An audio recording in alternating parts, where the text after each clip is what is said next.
Hey, welcome to an episode. Why are you? That's the most random. We're just, transitions are not our strong suit. It's fine. What do you mean transitions? We're just talking about something random, and then all of a sudden you're like, oh yeah, we're here for a podcast. Let's. It's true. Welcome to an episode of Off the Fence. Whoa.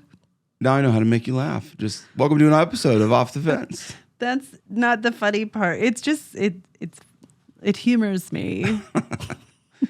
Hey, today we're going to talk about something. We are, well, hopefully. I can't remember what it was. Oh. Dad joke. Actually, we're talking about remembering stuff. Forgetfulness versus remembering. Yes. You like that dad joke? That was a good one. It's not one of my favorites, but I applaud you for your, that's a nice try. We're going to talk about remembering stuff. So we'll start off right off the bat. How do you actually remember stuff? What's your protocol? I have a few. It depends on what it is. So Okay. I still remember the birthdays of all 24 people in my kindergarten class because... Are you serious? Because when you start in kindergarten, and I went through with a bunch of them all the way to high school. So yes, I remember their birthdays. Wow. Kim Carney, October 24th. Tara Higley, cow. September 5th. Tara Sturton, May 2nd. It's Gary Keith, March 17th. Gary or Keith? Gary Keith. His name is both. Sorry. He has two first names. We actually were like in the line together because our last names were so close. Oh, yeah. All the way, and our lockers were together all through high school. So great guy, lives in Kansas City. But I would say there are certain things that get embedded in your memory that you just lock in that you know that you need. And so somehow that just happens. But Post-it notes, I text myself messages. You have a Post-it note right now on the back of your... I should get that off because that's got your somebody's iPad. phone number on it.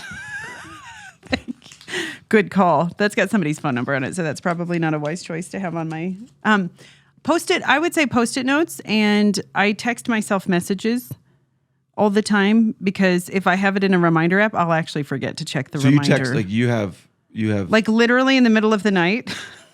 You have like Kate. You text Katy. I literally text myself because then it's just right there. And it's usually at 2 a.m. when I wake up and I go write it down or text myself a message. What about you? Or I tell somebody to remind me, but then they forget usually. Yeah, I use different ways. I don't text myself, which just because I would feel like I'm going into some version of Inception and some, I don't know. What if another David replies from the future or the past? Hey, David, remember this. Okay, I will. What? Well, the funny part about that is I get excited because I have my own like text ding ding, And so and then I get excited, like I get a text and then I'm like, oh, that was just you. But that's about as technologically advanced as I get in that realm because my planner, I have a paper planner. So I write notes all over that. And it's been a good method, but there are some things that I think, like I know every month on a certain day, I need to pay our water bill because for some reason I can't get the automation to go. Everything else is automated. And then for some of our kids, like Titus for lunch, I just know on a certain day of the month that I need to go in and order his lunch for him at school for the days he's going to eat. And that's just a weird part of my brain because I think for all of us, it's different. Like this morning, I went in to make sure that I had done that because the deadline was last week and last week was busy. So some of it is just ingrained in memory. Yeah. It's weird isn't that interesting how that works? But the rest is I write stuff down because my brain, when I write it down, it's just got it forever. I use the Notes app. Mm-hmm. But I forget to check the Notes app. Well, but that's why I use different stuff. I use the Notes app to remember things that aren't time sensitive. So thoughts, I have a gift list. So You like do. when you say things, do things, with blah blah blah, I'll input stuff there. You'll share some stuff with me, and I'll put it there. And so I've got like stuff for our house, the size of air filter that we use for HVAC, all that kind of thing. Stuff that's not time sensitive. The things that are time sensitive, I utilize my digital calendar to where, okay, sticking with the filters, when do I replace the next filter? I put it on repeat, so that reminds me, hey, and for us, it's the beginning of the month. Go change the filter. It's time sensitive. I'll even go back into my calendar and adjust stuff based on how it actually happened. Yeah. If it's a snow day, if it's all that kind of stuff, I'll go back and almost use my calendar as documentation. One, it's what I'm planning on doing, so I remember to do it. And then I'll go back and say, this is what happened. So, because I'll forget that stuff. Yeah. I consistently forget. What was I doing that day? Why do I feel tired? Oh, I go back and say, well, I just preached 7 times, blah, blah, blah. Oh, that's all that kind of stuff. So the calendar and the notes app, 100% digital. I do think that I probably am going to need to go into that, because right now, to find out your calendar, I just email Tina and your assistant, and she's incredible. So I should say my planner, I text myself and I talk to Tina a lot. Those are the ways I remember Which you don't things. even have to email her. You can just log into the calendar. I know. I don't want another login. Okay. I just can't do it. I do like addresses and stuff. I have literally a printed out sheet in my planner with people that I send letters to a lot that I don't have memorized. I still remember my home phone number. I remember all of my family members' addresses. It's just weird how that works. Yeah, but then for the rest of it, I write a lot of stuff down. That's just a method that works for me to click it in forever. But it is funny. People have a lot of different ways that we remember stuff. For sure. So with this topic, why I think this is important is there's actual evidence that God cares about us remembering. And so I think this is, for those of us trying to get off the fence on some stuff in life, sometimes we don't address something as simple as the question, how do you remember stuff? So I'll take you into the Bible. The Israelites are a great example of remembering and forgetting. Like, if you want both, they do both. We get to watch it on display by reading it, where there's moments that they are brilliant and methodical and honoring. And then there's moments that their behavior indicates you've completely forgotten what God did. And what's fascinating is the book of Deuteronomy. The book of Deuteronomy is so packed full of specifically Moses helping us try to remember. Us, in the sense of the Israelites, remember. So Deuteronomy starts off with a brief record of what God has done. And then, like, all throughout the whole book, it's like over and over and over, remember. Deuteronomy's most frequent command that you'll find in the book is remember. It's something God cares about. Deuteronomy 8:11. It's a verse worth, I'd say, memorizing. But Deuteronomy 8:11, be careful that you don't forget the Lord your God. And I think that is so profound. In fact, it's so simple, yet so profound. I think so many of us are missing out on this. What are you doing to not forget the most important things in life? Specifically, how do you make sure you don't forget God?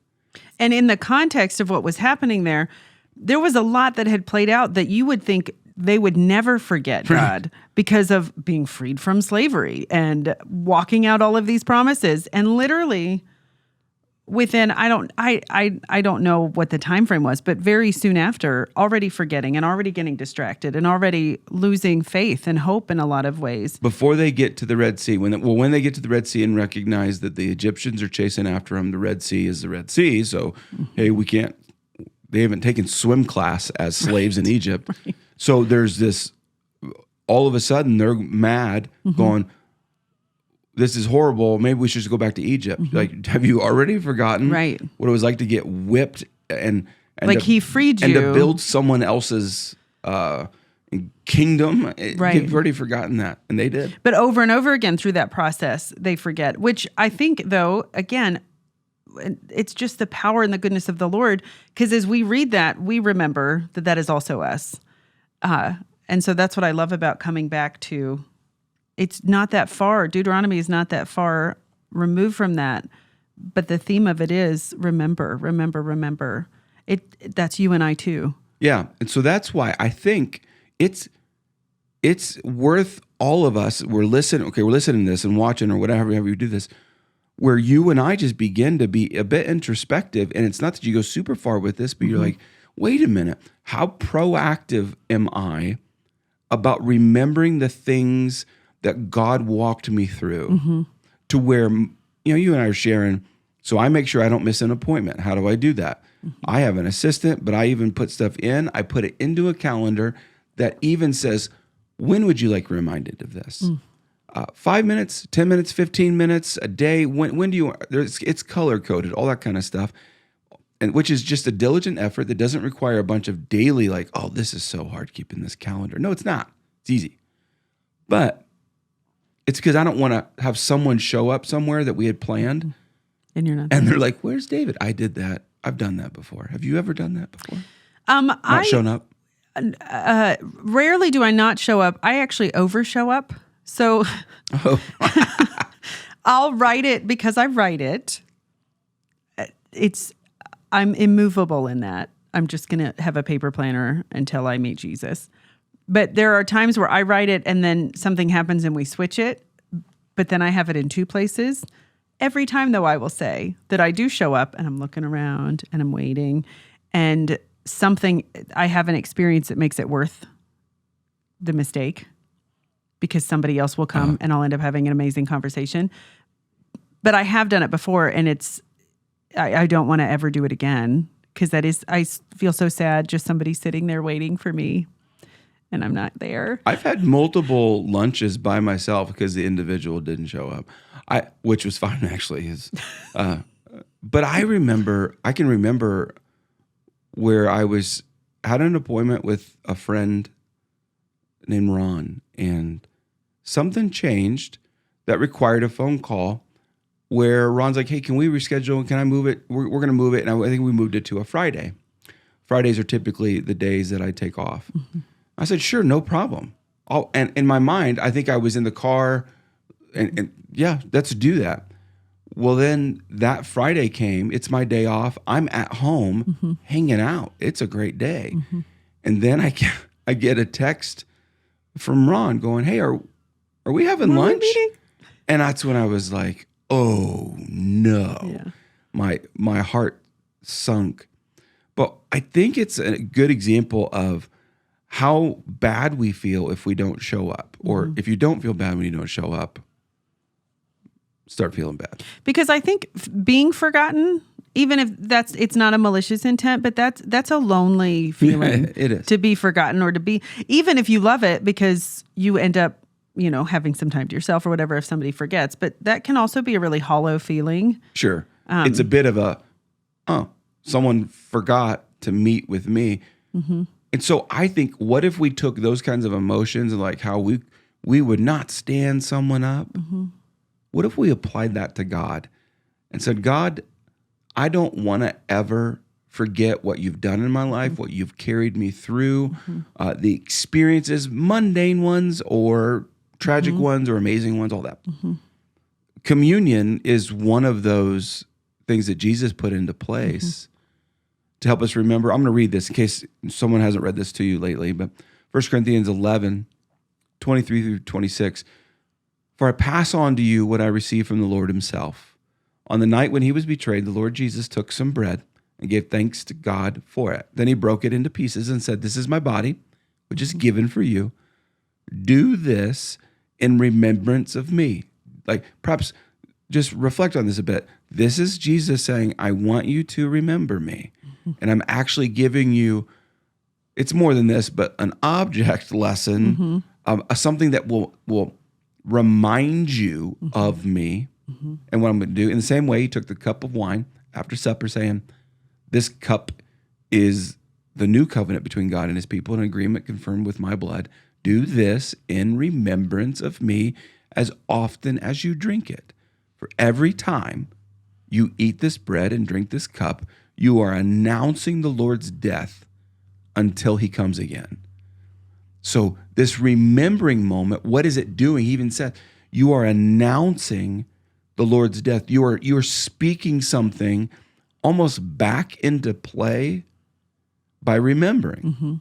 And I think you and I, all of us, have what's called spiritual amnesia, where we forget so easily what God did last month, last year in our life, and we dwell so much on what we want God to do.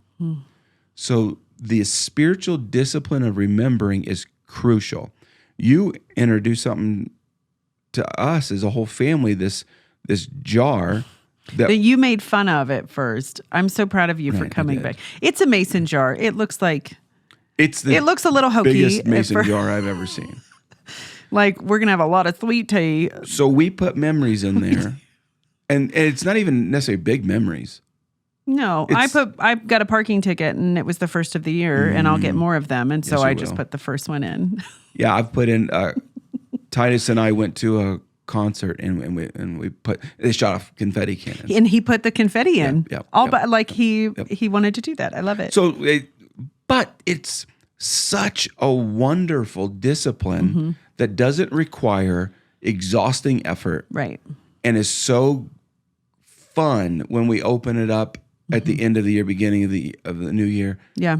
And we look at what God's done. So what I'm suggesting is that if you're listening, what could you do to figure out how to remember the stuff God's doing? Like, let's say today you're doing your life and God does something today where you had this great conversation with a friend, or you had someone buy you a coffee, or God healed someone that you know, or maybe you, or God provided in some way that maybe you had a breakthrough about a decision that you've been trying to make, and you went, "That's what I'm going to do." I think we should be as good as Moses was telling the Israelites to be. Remember that stuff. Yeah. Because in our dark valleys, we're wondering, does God see me? Does God see this? Is God with me? And all the time before that, he's proven that over and over and over. And we've got to be so good at remembering. I think this is also a sin issue. When we get deep into sin, when we do something that we know we should not do, it does not honor God. We're like, I shouldn't have said that, done that, or withheld that, all that kind of stuff. Oftentimes the result, what led to that sin, was forgetting something about God, neglecting to remember. I'm just thinking right now, sometimes some of us say, well, I didn't forget it. Well, you neglected to remember it, though. Right. It's not that you have a complete, blank, I don't know what he did. It's I did not intentionally remember. And when you don't intentionally remember the things of God, you will often move into where the Israelites did, questioning God, going, why don't you? And it's usually about the present problem. I think too, though, it's not just remembering all he's done, it's remembering that he's with you. We forget that. And then when something does come up, if we haven't remembered his presence even and his power, and that's what that does, is remind us of those things, but then we feel lonely and isolated and confused. And that's why in the Old Testament, often they put stones up as a remembrance, because they wanted to mark a moment. And you do that with our staff. We do that after, well, really all the time, but significant events, or like an Easter or Christmas, where we're saying, share testimony of what you saw or what God did, or experiences that you had collectively as a staff. We get to do that. And it's so powerful, because it's like we're all bringing these, verbal stones to the altar to remember. So every time in the Old Testament they would walk by it, they would go, yes, that's the God we serve. And we have other ways of doing that now, but that's just so powerful to just know too that he's always with us. For sure. And I think there's so many creative ways, fun ways for us to remember, right? Boring ways like using a digital calendar or Post-it notes, and you're like, okay. But there's a lot of fun ways. So where sometimes our time with God should simply be not, here's what I need, or I'm going to sit and just kind of be bored with you. You're like, I don't know what to say to God. Well, bring up something you remember about him. That's what the Israelites wrote, songs about this stuff, poems about this stuff. Even the dark moments where you're going, I'm frustrated with God. I think that's something worth remembering. Because if you remember when you were frustrated, when you see how faithful he is, they end up connecting to each other in a way that we need, our soul needs. For sure. So we need to be familiar with what God has done in our lives. Mm-hmm. And my question for all of us is, how are you doing that? Mm-hmm. And maybe your answer is, no, I haven't been doing that. Okay, fine. Then figure out a way to keep yourself familiar with what God has done. And if you're saying, I don't have anything in my life that I can think of, that's a part of what Scripture is for, the Bible, mm-hmm. is open up the Bible and these stories, one after the other of, look what God has done, look what God has done, look what God has done. I think it's imperative. I've been loving that our boys they're slowly deviating from listening to my book every night, which was sweet at first, but like, come on, you got to listen to something different. But now they listen to the Bible. They let Alexa, the book of Revelation. Yeah, they let Alexa read the Bible. And so Titus the other night, he told her to read Revelation. And I'm like, are you sure, buddy? Like, this is what you want to go to sleep to? But he's been doing a deep dive into it. So that's why I think he was like, Bo needs to hear this. For sure. But just reading the Bible, having the Bible read to you, listening to specific music that speaks of what God has done. Mm-hmm. When you go out and have God encounters, don't let them just be about the future. Don't only look at God and lean into God and be about God, about the present and the future. The past has so much good there. And you as an individual, your family, your marriage, your workplace, become really good. This is what I think Moses was trying to get them to get real. He tells them in Deuteronomy, put this on your walls, teach it to your kids. Talk about it all the time. Yeah. And what he was driving was, because there will be a day that what God has done is not fresh on your mind, mm-hmm. and that is where you are vulnerable. Mm-hmm. And all of us have got to accept that our vulnerabilities, especially regarding love, especially with love, is our forgetfulness, mm-hmm. and our absent-mindedness. Is that a word? Mm-hmm. Where we are not intentionally dwelling on. This is probably what happens in marriages when they hit a demise, is they've stopped intentionally remembering the good, and they're only dwelling on their dissatisfaction, mm-hmm. or whatever. Hope that's helpful for all of us. Mm-hmm. Did I forget anything? Not funny. I think often, like if you look back in anthropology and history, spoken word. So the way that you would keep the history of family or the history of what God had done alive was through telling it in story or writing songs about it. And we're so digital now too. Not that digital's bad, but remembering that's why we have that jar, because at the end of the year, we sit around, it will never get old because it's new and fresh every year, that we get to sit around and collectively as a family deepen our relationship with one another and even our awe of the Lord, because he brought us through this year. And all the good and the bad that happened, we acknowledge it, we recognize it, we celebrate it, we grieve it. But we're telling stories. We go, oh, do you remember that concert? This was so fun. Titus, do that dance that you did. Yeah. I think that's one of the things as friends, as spouses, as parents, as grandparents, is to remember you have to be present in the moment too. Mm-hmm. And I think that is also what the Lord is reminding us of, is be where you are, be where your feet are, pay attention and remember. But to remember, you've got to be present in it. And for me, that's the conviction that I feel is we won't do it perfectly all of the time, but where you are, be present in that moment, be available and aware, and then carry it with you. See what the Lord does. Go expecting, maybe not like fireworks all the time, but be present first, because you can't remember what you weren't paying attention to. Just think of what naturally happens for those of us who have been at funerals and you're with your family. Almost every funeral, like afterwards reception I've been at, everyone is swapping stories. Mm-hmm.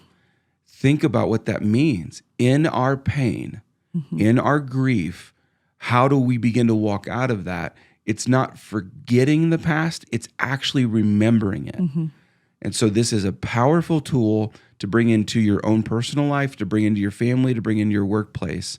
The discipline of we will remember specifically what God has done, but it can branch out even to what we have done as a family, what has played out. It is a worthwhile discipline. Don't be someone who just says, "Yeah, I forget everything." Well, what you're saying is, I'm not near as intentional as I ought to be. So hopefully this is a bit of a spark for you. Get good at remembering the ways of God and all the wonderful things that need to be remembered, because you'll need it someday. All right. Well, till next time, know that we love you very much. Mm-hmm.